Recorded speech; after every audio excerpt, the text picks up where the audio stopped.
levés, nous voulons t'élever, t'adorer et te célébrer, Adonai. Nos mains sont levées, nous voulons t'élever, t'adorer et te célébrer, Adonai. Oh, tu es le Père de tous ceux qui ont le Fils né. Tu es Dieu, tu remplis le ciel, Adonai. Oh, tu es le Père de tous ceux qui ont le Fils né. Tu es Dieu, tu remplis le ciel, Adonai. Adonai, c'est le bien-être de mon cœur, Adonai. C'est bien-être qui demeure, Adonai. Sur ton nom je m'établis, Adonai. Sous ta main je m'accomplis, Adonai. Le plus grand de tous les noms, Adonai. Le plus fort de tous les temps, Adonai. Le Seigneur coulé en nous dans ce torrent d'amour, au parfum qui nous rend fous. Alléluia. Seigneur, merci pour ta grâce. Nos mains sont levées pour t'adorer, toi seul, le véritable Dieu.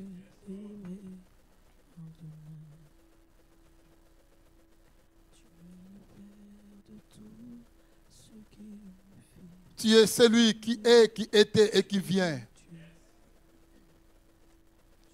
Reçois notre adoration ce matin, Seigneur. Seigneur, reçois l'adoration de chacune de nous dans ta maison. Même lorsque nous ne connaissons pas vraiment comment t'adorer, Seigneur.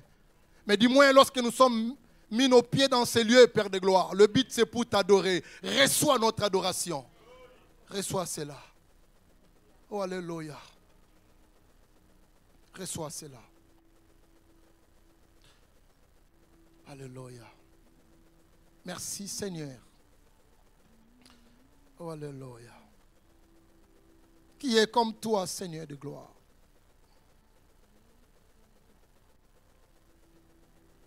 Béni soit le nom du Seigneur. Tu connais, Seigneur, le cœur des profs, le cœur de chacun de nous, Seigneur. Tu connais ce qui tourne dans nos cœurs, Seigneur. Tu connais la pensée de nos cœurs ce matin. Alléluia.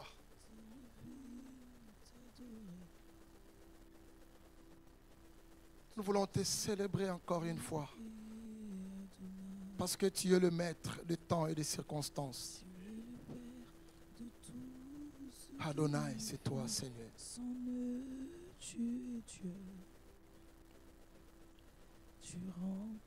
Est-ce que tu peux dire un mot au Seigneur, ton Dieu? Même une courte prière à ton Dieu, pour toi-même. Tu dis, Seigneur, je suis là devant toi. Aide-moi de marcher avec toi, Seigneur. Fais-moi grâce de te connaître encore davantage, Seigneur. Faites cette prière dans ton cœur. Parce que tu es venu dans la maison du Seigneur. Tu n'es pas là pour accompagner les autres, mais tu es venu toi-même pour vivre un culte merveilleux avec ton Dieu. Dis, Seigneur, visite-moi.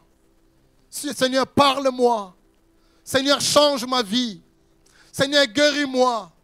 Seigneur, transforme ma vie. Dites-les au nom du Seigneur. Alléluia.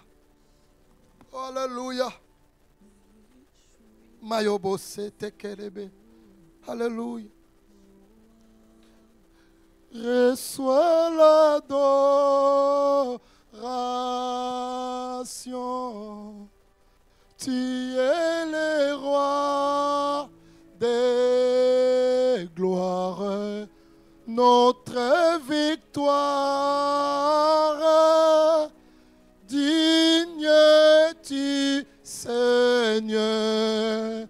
Emmanuel, oh, reçois l'adoration, c'est à lui. Tu es le roi de gloire, notre victoire. Digne tu, Seigneur. Emmanuel, oh, reçois l'adoration. À lui l'adoration, à lui l'honneur, à lui la gloire. Tu es le Alléluia. roi de gloire. Oh, notre victoire. Digne tu, Seigneur. Emmanuel, oh, reçois l'adoration.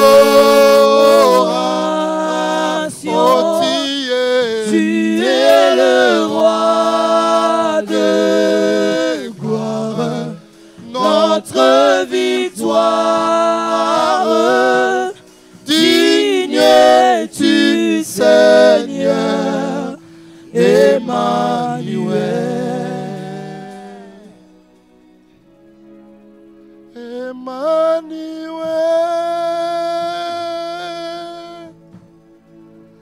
Emmanuel. Dieu, il est parmi son peuple. Emmanuel. Emmanuel. Même si tu ne le vois pas, il est là. Même si tu ne le sens pas, il est là. Il est derrière sa parole pour accomplir. Il a dit là où 2 ou 3 sont réunis à mon nom, je suis au milieu d'eux. Et il s'appelle Emmanuel. Applaudissez très fort Emmanuel, le Dieu parmi nous. Applaudissez très fort Emmanuel, le Dieu parmi nous. Alléluia. Merci Seigneur. Prenez place.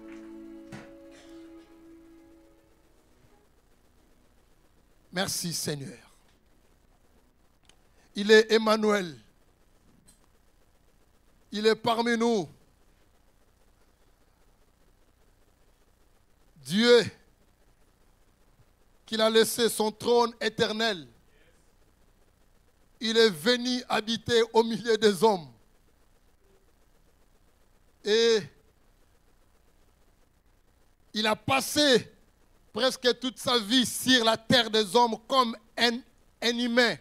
Mais lui, qui était Dieu, Emmanuel, il a manifesté sa souveraineté. Les gens ont vu la manière d'agir de cet homme Emmanuel. Ce n'était pas comme la manière des hommes, parce qu'il était Dieu. Amen. Gloire soit rendue à notre Seigneur. Nous avons parlé un thème que nous avons intitulé « Connaître Dieu pour mieux servir ». Connaître Dieu pour mieux le servir. Et dans ce thème-là que nous avons commencé à partager avec l'Église aujourd'hui, et je retourne encore auprès de vous pour vous dire un peu le résumé que nous avons partagé avec l'Église aujourd'hui.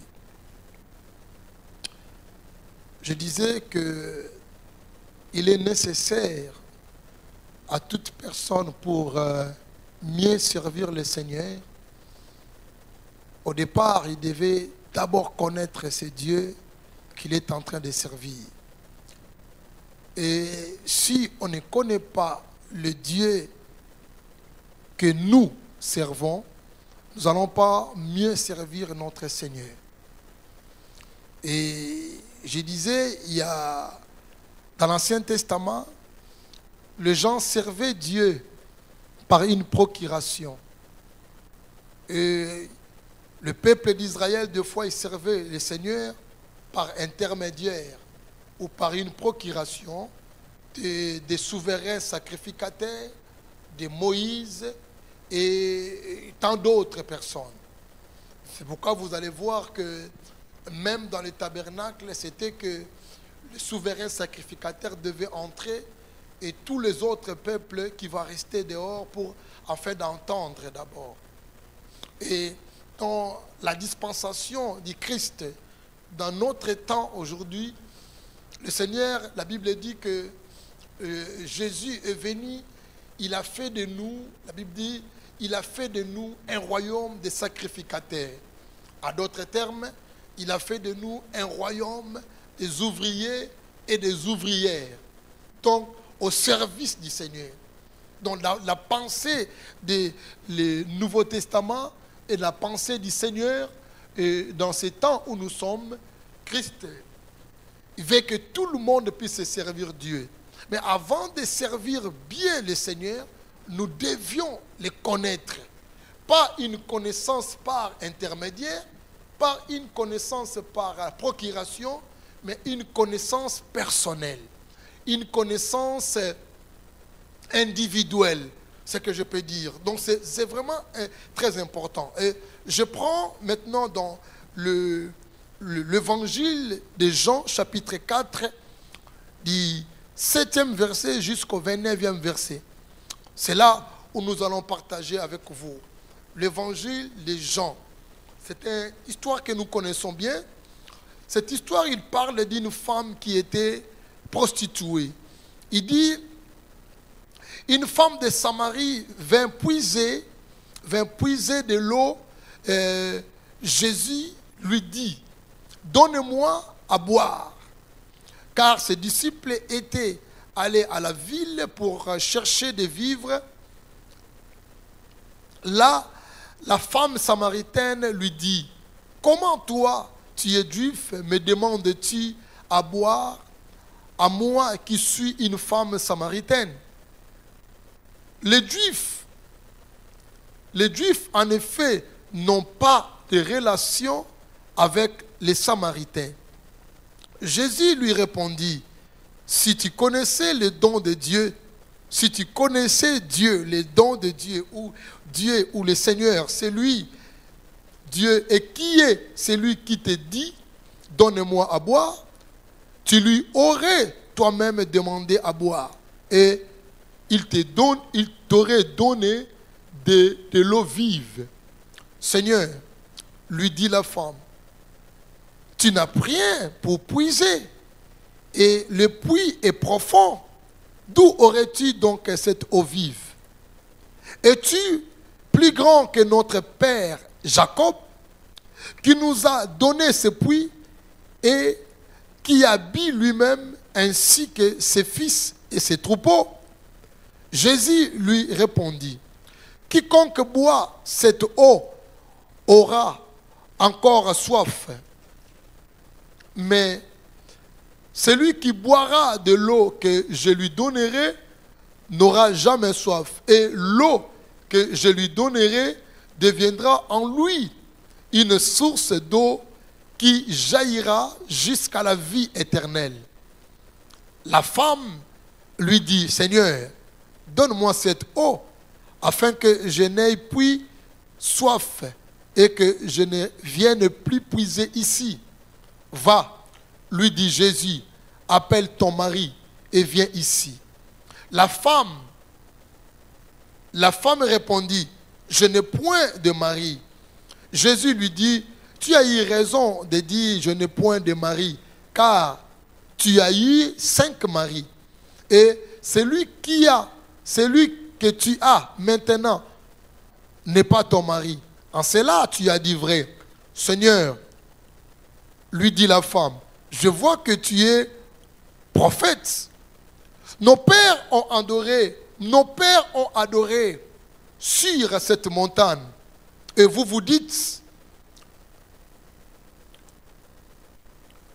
que le lieu où il faut adorer à Jérusalem, femme, lui dit Jésus, crois-moi, l'heure vient où ce ne serait ni sur cette montagne, ni à Jérusalem que vous adorerez le Père.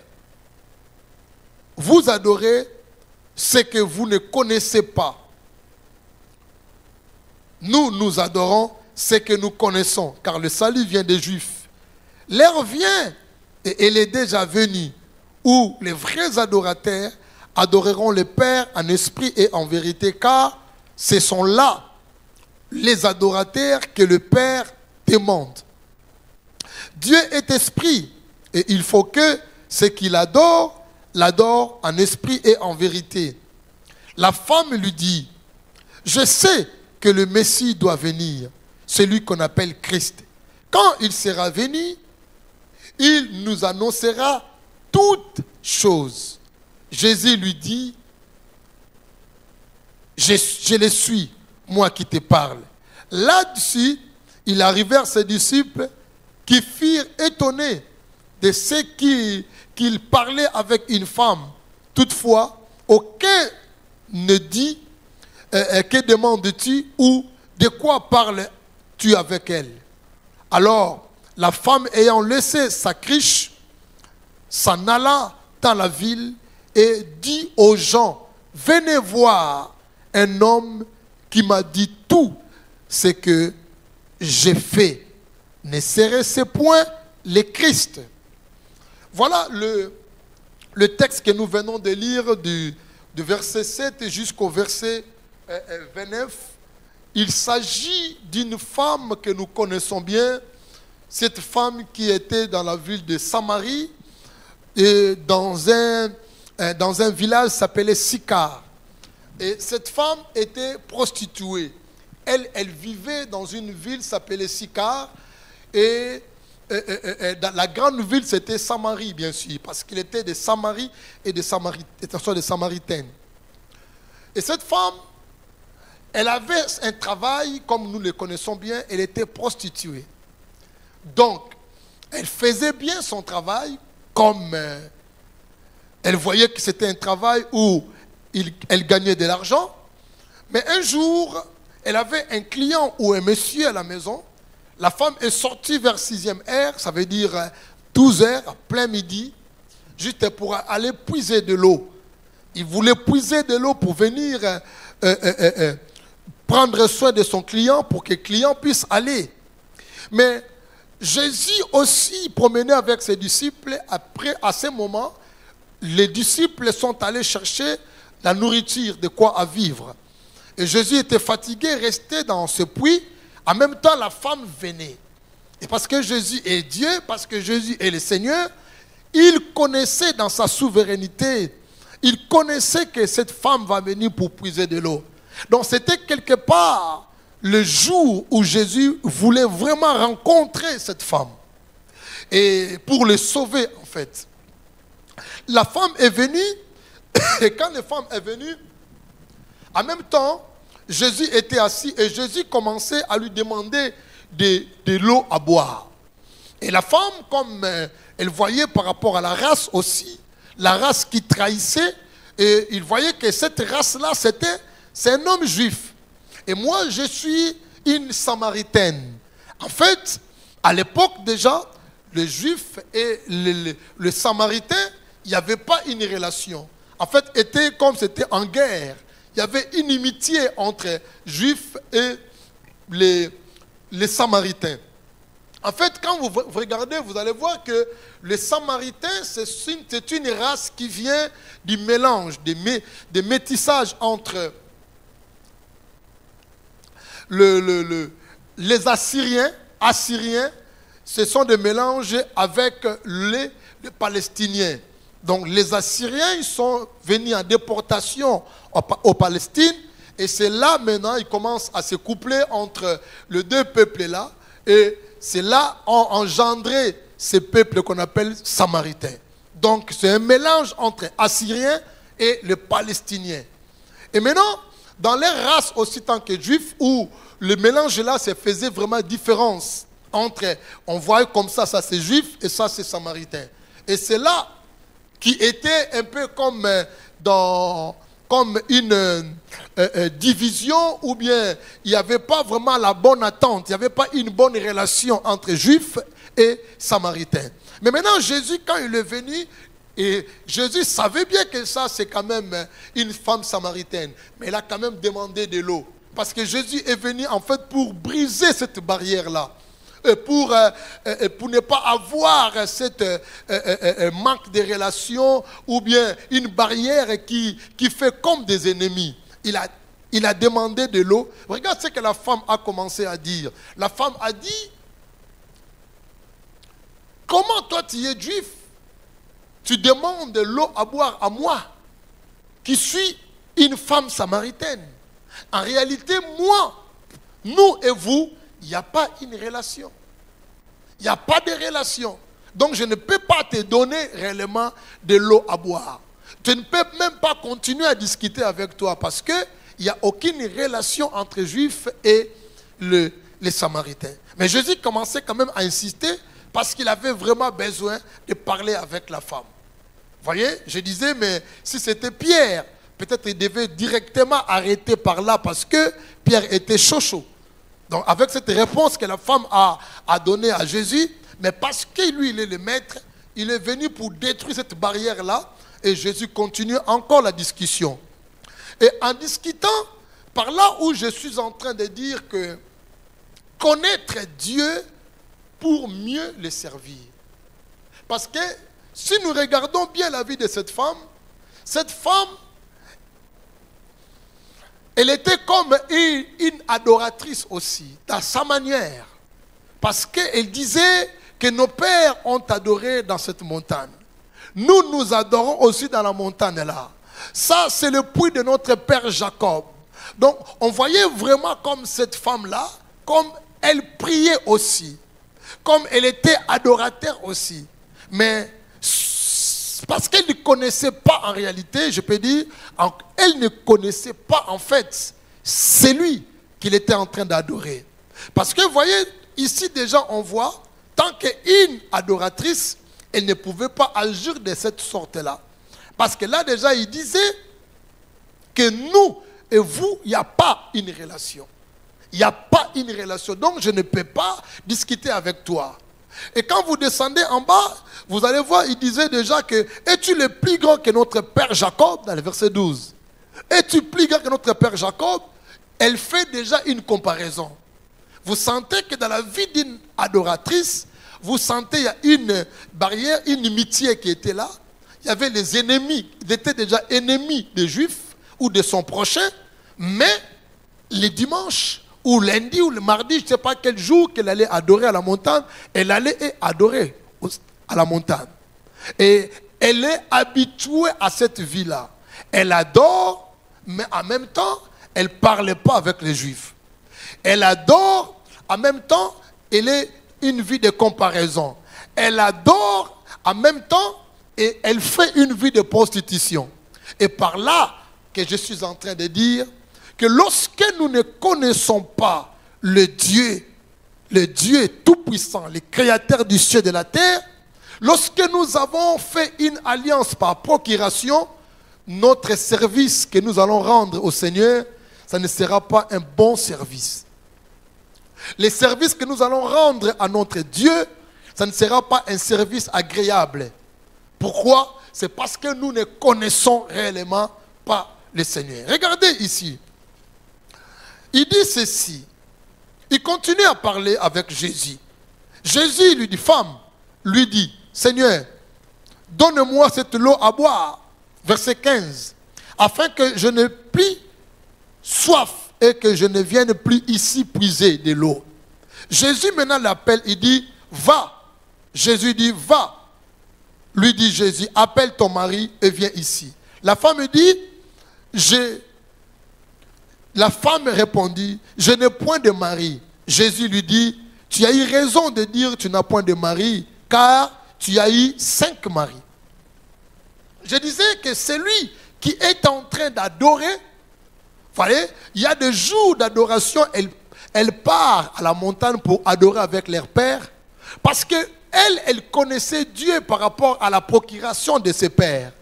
Il dit, es-tu plus grand que notre père Jacob? Es-tu plus grand que nos pères? Nos pères ont adoré dans cette montagne-là. Nous nous adorons à la montagne-là. Et toi, tu dis que nous devons adorer à Jérusalem. Parce qu'elle adorait aussi le Seigneur, mais sans connaître réellement le Dieu tout-puissant qu'elle est en train d'adorer. Parce qu'une vraie adoratrice ou un vrai adorateur, elle ne peut jamais en même temps adorer Dieu et en même temps avoir 5 maris. Et une vraie adorateur ou adoratrice, il ne peut pas avoir en même temps, il adore le Seigneur et en même temps avoir 5 femmes ou 6 femmes. Jésus a dit, tu as eu 5 maris. Et le 6e qui est chez toi à la maison, ce n'est pas ton mari. Mais voilà, mais cette femme, elle a habitué à cette vie-là. Pour elle, elle voyait qu'elle était en train d'adorer le vrai Dieu. Elle était en train d'adorer le Seigneur. Mais parce qu'elle ne connaissait pas, en fait, le Dieu qu'elle adorait.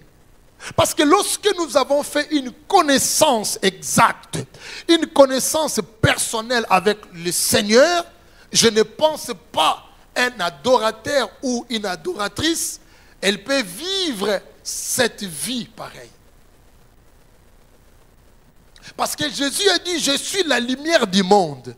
Il dit, celui qui me suit, il ne marchera pas dans les ténèbres, mais il y aura la lumière du monde. Il aura la lumière de la vie. Parce que je suis la lumière. Mais maintenant, là, cette femme-là, vous voyez qu'elle allait adorer aussi. Mais elle adorait, elle vivait dans une vie de saleté, dans une vie de prostitution, dans une vie de changement des hommes, dans une vie de manque ou de rancune, dans une vie de querelles, dans une vie de division, dans une vie de critique, dans une vie où nous ne pouvons même pas dire que ça peut être une adoratrice. Mais pour elle, elle vivait comme ça. Ça devenait comme une vie normale. C'est parce qu'elle ne connaissait pas Dieu. Et je disais aussi aujourd'hui que la vie de beaucoup de gens est comme ça. Les gens, ils viennent à l'église. Les gens, ils ont fait longtemps à l'église. Les gens, certains aussi, ils font des actions dans l'église, où ils s'occupent de certains engagements dans l'église. Mais ils n'ont pas encore et encore connu réellement le Dieu tout-puissant, le Seigneur de gloire. Et il arrive aussi souvent dans la vie de beaucoup des enfants de Dieu, ou la vie des enfants, les enfants des pasteurs. Vous allez remarquer que lorsque la plupart des enfants de pasteurs, des fois, ils commettent peut-être des actes où vous disiez que, mais est-ce que c'est vraiment lui, l'enfant de pasteur, qui pouvait faire ça? Mais parce que des fois, lorsque nos enfants sont en train de grandir en âge, depuis bas âge déjà, nous amenons nos enfants dans l'église, dans la maison du Seigneur. Et depuis le bas âge, ils ont pris ce goût-là de venir dans la maison du Seigneur. Et des fois, ils commencent aussi peut-être à intéresser à jouer la batterie, ou à jouer synthé, ou à chanter, ou à faire quelque chose dans l'église. Parce qu'il est habitué avec ses parents dans l'église, et il a pris ce goût-là aussi de servir le Seigneur. Mais en réalité, la plupart des enfants aussi des pasteurs, ils ne connaissent pas réellement Dieu. Et c'est pourquoi vous voyez que les enfants de pasteurs, beaucoup d'enfants de pasteurs, des fois aussi, ils commettent des actes ignobles, des actes où vous pouvez dire, mais ce n'est pas lui qui peut faire ça. Son père, il est pasteur. Sa mère, elle est pasteur. Mais comment il peut faire des choses comme ça? C'est parce que son père est pasteur. Oui, certes, il est pasteur. Mais lui, l'enfant là, il ne connaît pas Dieu. Même si qu'il passe devant pour servir. Parce qu'il a pris ce goût-là depuis son bas âge. C'est comme cette femme-là prostituée. Elle était prostituée bien connue dans la ville de Sychar. Tout le monde les connaissait que c'est une prostituée, une femme très dangereuse. Mais le dimanche, ou le mardi, ou le mercredi, elle allait à la montagne avec ses pères pour aller adorer le Seigneur. Et elle adore Dieu. Elle adore le Seigneur, adorant le Seigneur, mais en restant aussi prostituée. Adorant le Seigneur, mais il n'avait pas de relation avec les Juifs ou ses proches, ou ses prochains. Adorant le Seigneur, mais il vivait dans les rancines. Adorant le Seigneur, il vivait dans la haine. Adorant le Seigneur, elle vivait dans une vie de désordre, adorant le Seigneur. Et c'est ça ce qui se passe aussi aujourd'hui dans la vie de beaucoup des enfants de Dieu. Elle sert Dieu, mais elle ne connaît pas ce Dieu. C'est pourquoi vous voyez que votre service ou notre service n'est pas vraiment agréable à Dieu. Parce que nous ne connaissons pas vraiment ce Dieu-là. La Bible dit, dans Osée chapitre 1, il dit, mon peuple périt parce qu'il manque de la connaissance. Il dit, parce que vous avez rejeté la connaissance, et moi aussi, je vous rejette aussi. Donc le peuple a rejeté la connaissance et le Seigneur a dit, moi aussi, je vous rejette aussi, mon peuple périt, faute de connaissance. Il est important de connaître, d'avoir la connaissance. C'est très important. Parce qu'il dit, mon peuple périt, parce qu'il manque la connaissance. Il dit, parce que vous manquez cette connaissance, moi aussi, parce que je vous rejetterai aussi. Le Seigneur a rejeté son peuple parce que le peuple manquait la connaissance. Osée chapitre 4, verset 6.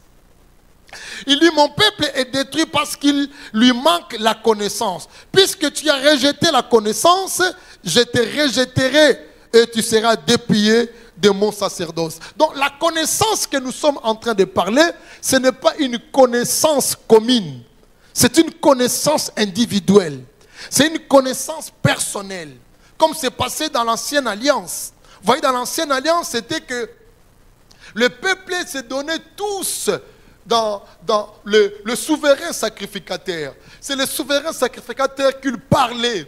C'est le souverain sacrificateur qui allait présenter leurs offrandes ou leurs sacrifices. Mais lorsque Jésus-Christ est venu, il est mort à la croix et il a crié, et tout est accompli. La Bible dit, le voile du temple s'est déchiré en deux. La voile s'est déchirée en deux et la Bible dit que nous avons maintenant l'accès d'entrer dans le lieu très saint. Donc toi tu peux entrer et moi-même je suis entré pour rencontrer maintenant le Seigneur face à face. On n'a plus besoin d'intermédiaire. L'alliance que nous avons aujourd'hui, l'alliance que nous avons dans cette dispensation, c'est une alliance personnelle, c'est une alliance individuelle, c'est une alliance corps à corps entre moi et Dieu. Et on ne peut plus encore servir le Seigneur ou prier Dieu par l'intermédiaire. Et le temps de prier le Seigneur par intermédiaire, c'est déjà passé, c'est déjà démodé. Mais il y a d'autres personnes, jusqu'à aujourd'hui, ils restent toujours dans ce côté-là. Ils servent le Seigneur par l'intermédiaire. Ils adorent par l'intermédiaire ou par procuration. Cette femme ne connaissait pas le Seigneur. Parce que s'il connaissait le Seigneur, elle ne pouvait plus continuer à vivre cette vie de saleté-là. Mais Jésus est venu aussi pour elle. Vous voyez, quand les disciples ont retourné, on vit Jésus était en train de parler avec une femme. Et dans la culture juive aussi, ce n'était pas possible qu'on vous trouve vraiment une femme qui est à côté de vous, un homme en train de parler, de discuter. Donc vous devez vraiment être loin ou vous devez être avec d'autres personnes. Mais Jésus voulait montrer que je ne suis pas venu seulement pour les hommes, mais je suis venu pour les hommes et les femmes. Je suis venu pour l'humanité tout entière. Parce qu'il avait besoin de sauver aussi cette femme. Parce que cette femme-là, lorsqu'elle a reçu maintenant le Seigneur de manière personnelle, la femme est devenue une bénédiction pour la ville. Voyez maintenant ici, quand elle dit maintenant que car tu as eu 5 maris et Et celui qui est maintenant n'est pas ton mari. Vous voyez, une adoratrice qui a eu 5 maris. Une adoratrice qui a gardé encore un autre mari dans sa maison. Mais adoratrice. Le dimanche, elle va aller adorer. Le mercredi, des fois, elle va aller adorer. Mais il y a un autre mari qui est à la maison, qui n'est pas aussi son mari à lui. C'était le mari d'autrui. Mais le dimanche, il va adorer le Seigneur. C'est une personne comme ça qui n'a pas encore connu le Seigneur. Si nous vivons de cette sorte-là, si nous vivons avec des ennemis, avec nos prochains, avec les frères et sœurs, et en même temps nous adorons le Seigneur, ça veut dire que vous n'avez pas encore connu le Dieu de gloire. Vous n'avez pas encore connu la lumière.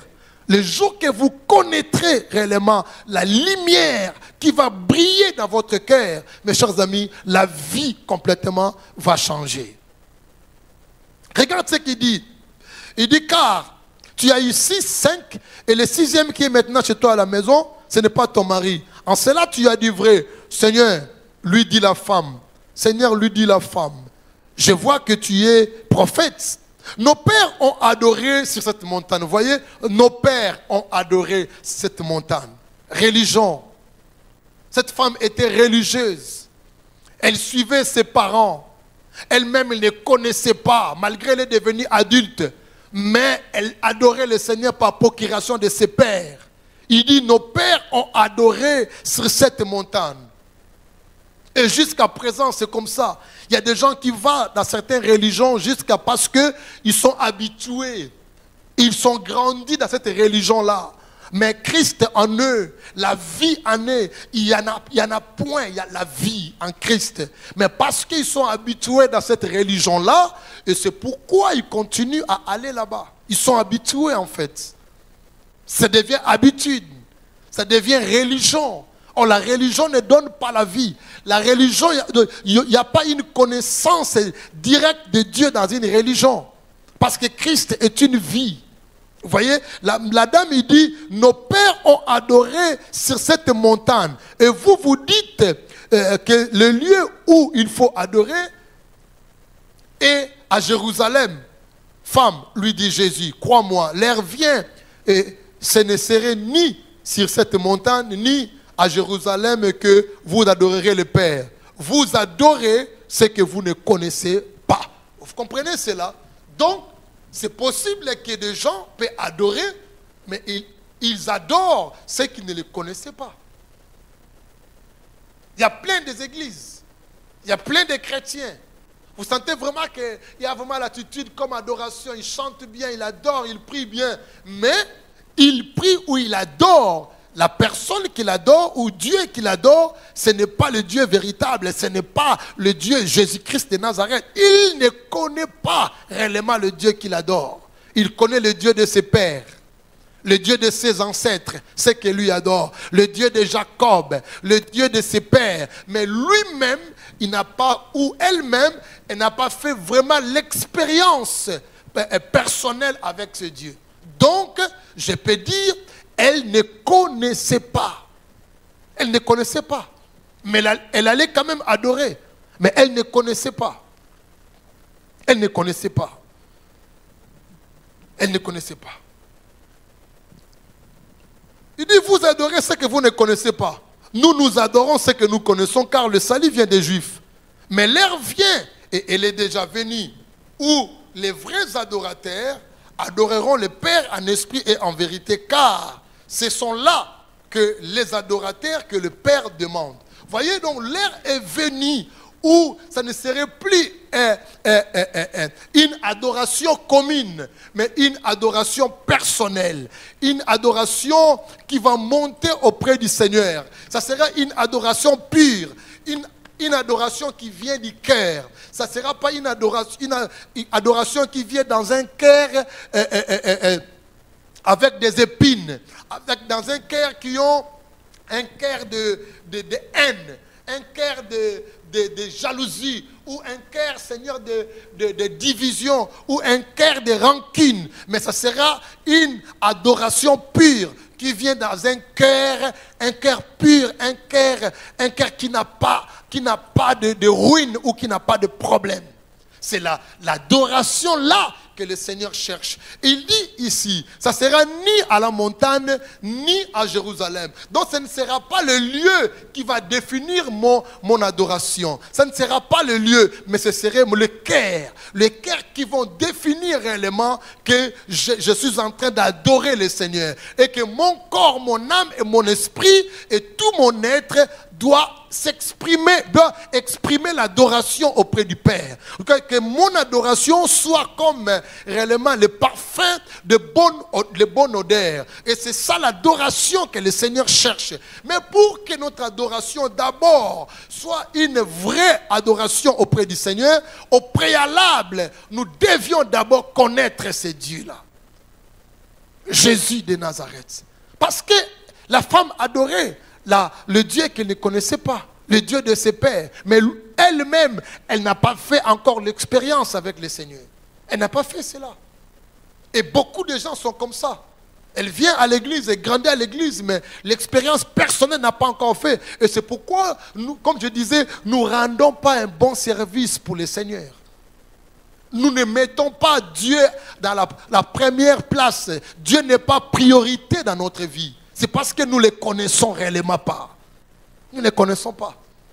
C'est le Dieu de mes pères. C'est le Dieu de mes pères. C'est mon père qui sert le Seigneur. C'est mon père qui est pasteur. C'est ma mère qui m'a amené souvent à l'église. Voilà, parce que tu ne les connais pas, et il est difficile de donner à l'Éternel un bon service. C'est pourquoi je dis, connaître Dieu pour mieux le servir. Connaître Dieu pour mieux le servir. Il est très important de connaître d'abord Dieu afin de mieux servir le Seigneur. Et lorsque la femme maintenant était intéressée de connaître le Seigneur, et il dit, l'heure vient et elle est déjà venue, verset 23, où les vrais adorateurs adoreront le Père en esprit et en vérité, car ce sont là les adorateurs que le Père demande. Dieu est esprit, il faut que ceux qui l'adorent en esprit et en vérité. La femme lui dit, je sais que le Messie doit venir, celui qu'on appelle Christ. Et quand il sera venu, il annoncera toutes choses. Elle sait, elle a entendu de ses parents, le Messie va venir. Jésus a dit, c'est moi qui te parle. Oh, c'est moi qui te parle. Et quand les disciples sont venus, vous avez vu qu'ils ont eu un peu de petits soucis pour dire, étonné comment Jésus parlait avec la femme. Mais ce qui est important ici dans le verset 28, alors la femme, lorsqu'elle a rencontré maintenant, elle a fait une rencontre personnelle maintenant. Pas une rencontre par procuration, c'est maintenant une rencontre personnelle. Lorsqu'elle faisait adorer le Seigneur par procuration, regardez sa vie, comment elle a mené sa vie. Elle a mené sa vie une vie de désordre. Elle a mené sa vie dans la prostitution. Et tant qu'elle a adoré aussi le Seigneur, tant qu'elle allait adorer à la montagne, mais sa vie était toujours la même, elle n'a pas changé sa vie. C'est parce qu'elle ne connaissait réellement pas le Seigneur. Elle adorait le Seigneur par intermédiaire de ses pères, par la procuration, et c'est pourquoi elle a mené toujours la vie comme ça. Normalement, lorsque quelqu'un qui connaît réellement le Seigneur, sa vie complètement va changer. Regarde ce que c'est passé à cette maman. Verset 28 maintenant il dit, et alors la femme ayant laissé sa criche, s'en alla dans la ville et dit aux gens, venez voir un homme qui m'a tout dit. C'est ce que je fais. Ne serait-ce point le Christ? Donc, vous voyez maintenant ici une rencontre personnelle. Maintenant, c'est une connaissance individuelle. Maintenant, ce n'est pas une connaissance collective, une connaissance individuelle. Donc, elle a fait maintenant la rencontre avec Dieu. Le vrai Dieu maintenant. Elle a fait la rencontre avec le Seigneur elle-même maintenant. Et sa vie était complètement bouleversée. La vie est complètement changée. Et vous voyez, même la manière de servir le Seigneur a complètement changé. Du coup, mes chers amis, Et c'est pourquoi je peux vous dire, mes chers amis, il y a beaucoup de gens, vous négligez l'œuvre du Seigneur, ou vous ne servez pas réellement Dieu comme il faut, vous ne donnez pas un bon service dans l'église, ou un bon service au Seigneur, c'est parce que nous ne connaissons pas encore ce Dieu. Lorsque nous allons connaître Dieu de cette manière, une connaissance personnelle, mes chers amis, c'est là où vous allez comprendre que la vie va complètement changer. Et notre service que nous allons rendre au Seigneur sera différent. Sera un service différent. Un service différent. Un bon service nous allons rendre au Seigneur. Lorsqu'une rencontre sera personnelle. Regardez ce que la Bible dit ici. La femme, ayant laissé sa cruche, ses petits bassins ou cantines, ou le seau qu'elle avait, le bidon, et la femme a laissé la cruche. C'est que récipient qu'on utilisait pour aller puiser de l'eau, et cette femme a laissé ça. Et en même temps, il y avait le monsieur qui était à la maison, était en train de l'attendre pour l'amener de l'eau, afin qu'il puisse laver, parce que c'était à midi, hein. Admettons que le monsieur est venu quand même juste pour faire un peu vite fait et chez une prostituée pour qu'elle retourne à 13h au travail. Vous voyez? Donc, elle n'a pas encore aussi donné de l'argent à son client.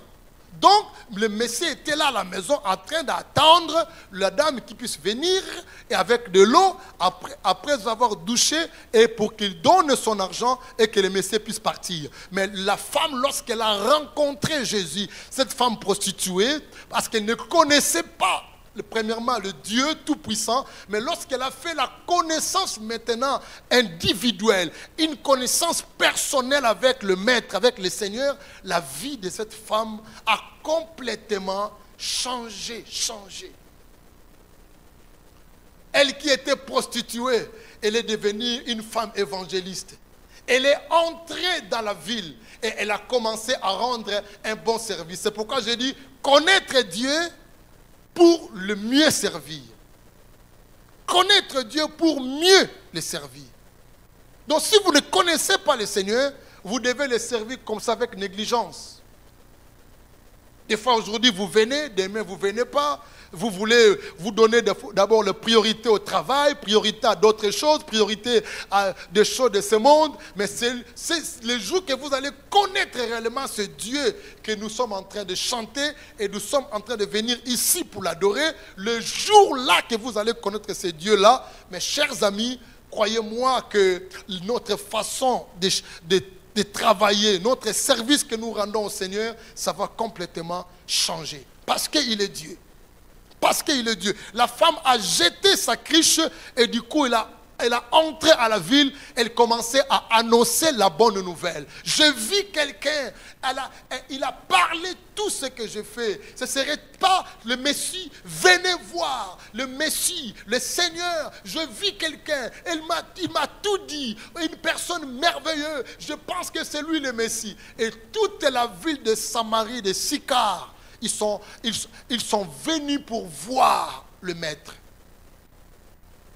Une femme, elle qui était auparavant, qui ne parlait pas avec les Juifs, vous voyez, adorateur, adoratrice, qui ne parlait pas avec les autres. Mais lorsqu'il a rencontré avec le Seigneur, mes chers amis, ceux qui étaient ses ennemis, ils sont devenus ses amis. C'est comme ça ce que Dieu fait dans la vie des gens. Le barrière est tombé complètement. Voilà, quand la lumière entre dans la vie de quelqu'un, mes chers amis, une adoratrice, un adorateur ne peut pas vivre comme ça. En même temps adorateur, en même temps adoratrice, et en même temps rancunier, en même temps problématique, en même temps adorateur, en même temps 5 femmes, en même temps adoratrice, en même temps 5 hommes, 5... Ce n'est pas une vie d'une adorateur, d'une adoratrice ou d'un adorateur. Un adorateur, c'est quelqu'un qui tout son corps, son être, et doit être réellement, tout son être doit être pour le Seigneur. Ce n'est pas que la bouche, mais tout notre être. Nous devons donner ça au Seigneur pour rendre un culte agréable à notre Seigneur Jésus-Christ. C'est ça les adorateurs que lui cherche. Lorsque nous nous lèvons pour commencer à adorer Dieu, notre adoration sera pire. On n'aura pas besoin chaque fois de demander pardon chaque fois. Ce que nous faisons aujourd'hui. Donc je demande pardon le matin encore pardon, le soir encore pardon, pardon. Pourquoi? Parce que nos vies n'est pas agréable vis-à-vis de Dieu. Ça ne reflète pas une vie d'un adorateur.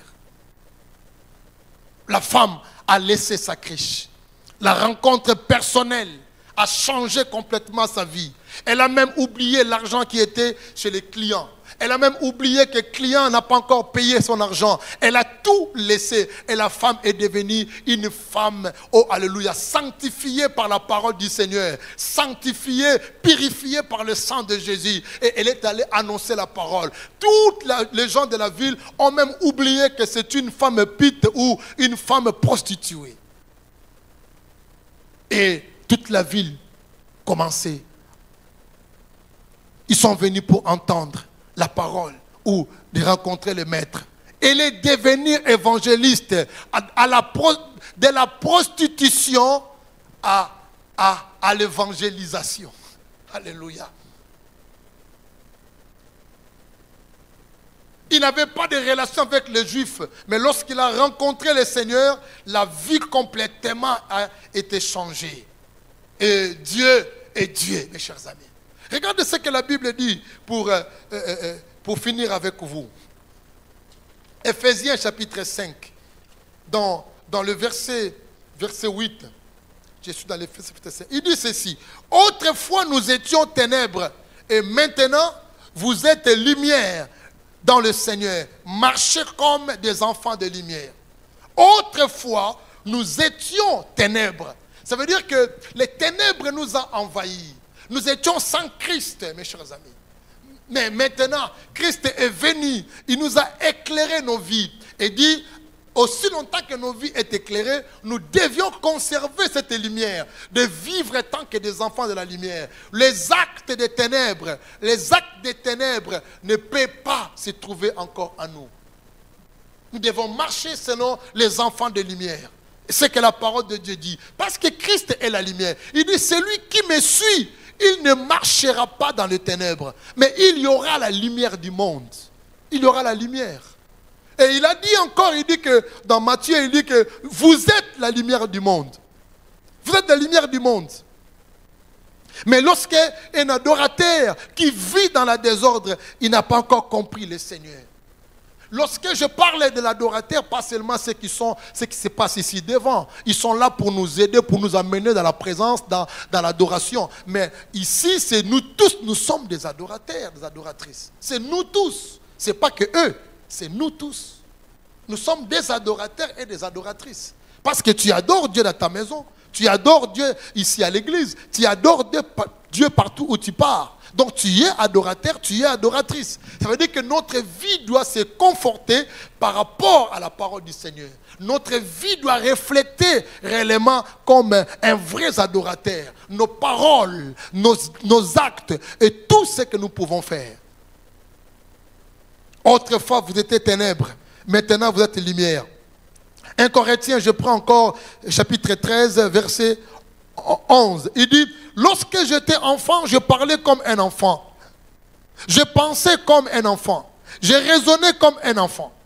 Vous voyez, lorsque j'étais enfant, j'ai pris ça dans le sens que lorsque j'étais encore enfant, que ma maman qui m'a mené à l'église, j'ai adoré comme un enfant, par procuration. J'ai servi comme un enfant, par procuration. Mais maintenant, lorsque je suis devenu un homme, vous voyez, quand je suis devenu maintenant un homme, 1 Corinthiens chapitre 13. Quand je suis devenu un homme, il dit ceci, je fais disparaître ce qui est de l'enfant. Il faudrait disparaître tout ce qui est de l'enfant. Quand je suis devenu un homme, ça veut dire quand je suis devenu mature, je fais la connaissance moi-même avec le Seigneur. Maintenant, ce n'est pas le problème de mes parents, ce n'est pas le problème de mes pères, mais maintenant c'est une connaissance personnelle avec Dieu. Et quand j'ai fait cette connaissance personnelle, je dois disparaître maintenant tout ce qui qui était l'enfant en moi. Je dois disparaître, je dois éliminer, débarrasser toutes ces choses pour que je sois maintenant l'adulte, celui qui raisonne et celui qui a pris conscience de la connaissance que j'ai fait moi-même avec le Seigneur. Et quand nous faisons l'alliance maintenant avec Dieu, nous devons comprendre, dans l'alliance, c'est comme le contrat. Les contrats, il y a des exigences dans les contrats, il y a des instructions dans les contrats. Vous devez lire les contrats avant de signer.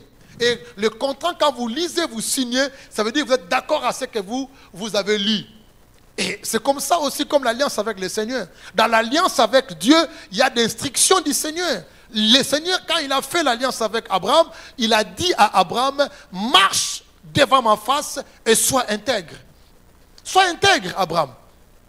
Marche devant ma face, sois intègre. Donc soyez propre. Marchez droit devant le Seigneur. Disparaître tout ce qui est de l'enfance en toi. Disparaître tout ce qui est des ténèbres en toi. Parce que tu es un adorateur ou une adoratrice. Vous savez, pour la première fois que le mot adoration ou bien le verbe adorer était prononcé dans la Bible, on appelle ça la loi de la mention. C'est pour la première fois dans le Genèse chapitre 22. Lorsque Dieu parlait à Abraham, il a dit à Abraham, Abraham il dit, mais voici Seigneur. Il a dit, Abraham, prends ton fils, ton unique, celui que tu aimes beaucoup. À l'époque déjà, Abraham avait 2 enfants. Donc il y avait un enfant qui est Ismaël et l'autre était Isaac. Et Dieu a vu qu'Abraham, il aime beaucoup Isaac. Et Dieu, il a demandé aussi à Abraham, pas n'importe quel enfant, il a demandé à Abraham Isaac. Donc, c'est-à-dire, vous voyez vraiment que l'amour d'Abraham vis-à-vis d'Isaac, c'était un amour qui venait du cœur d'Abraham. C'était un amour pur. Vous connaissez comment Ismaël est venu, hein? Mais donc on voit vraiment que l'amour d'Abraham vis-à-vis d'Isaac, c'était un amour pur, c'était un amour vraiment sincère. Et il aimait Isaac vraiment de tout son cœur. C'est ça ce que Dieu attend de nous, notre adoration. Donc notre adoration doit être une adoration sincère, une adoration de tout cœur, une adoration qui va monter devant le Seigneur comme un parfum de bonne odeur. Et c'est ça l'adoration que le Seigneur attend dans la vie de chacun de nous. Ce n'est pas une adoration d'un cœur qui haït les gens. Une adoration d'un cœur qui est jaloux des autres. Une adoration d'un cœur qui ont des rancines partout. Une adoration d'un cœur qui ont problématiques partout. Une adoration d'un cœur qui vit avec des femmes ou des 5 femmes ou 6 femmes. Ce n'est pas l'adoration que le Seigneur attend. Cette adoration-là, Dieu n'écouterait jamais cela. Parce qu'il dit, je cherche ceux qui vont m'adorer en esprit et en vérité. Abraham, il a pris son fils Isaac, ils sont allés dans la montagne avec ses serviteurs. Bien sûr, il est arrivé dans une montagne. Avant de monter, Abraham a dit à ses serviteurs, il dit, restez-vous ici. Moi, je monte avec l'enfant. Il dit, vous allez où? Il a dit, non, je monte avec l'enfant pour adorer le Seigneur. Donc, sacrifier son fils, c'était une adoration pour Abraham. Vous voyez? Sacrifier son fils. Et pas n'importe quel fils, mais celui qui vient de son cœur. Isaac qui venait de son cœur. Isaac qui était vraiment, je peux dire, enfant chéri. Isaac qui était enfant de la promesse. Isaac qui était tout pour Abraham et tout pour Sarah. Et c'est ça, là, la personne que Dieu a demandé. Il dit, donnez-moi ton fils, c'est celui que tu aimes. Mes chers amis, nous devons changer notre vie. Si nous continuons à adorer le Seigneur ou à servir Dieu de cette manière-là, lorsque nous étions encore païens ou lorsque nous n'avons pas connu encore le Seigneur, et de la même manière que nous adorons le Seigneur aujourd'hui, c'est-à-dire que nous n'avons pas encore connu le Seigneur. Et ce message est venu pour toi. Ce message est venu pour toi. Dieu veut que tu changes.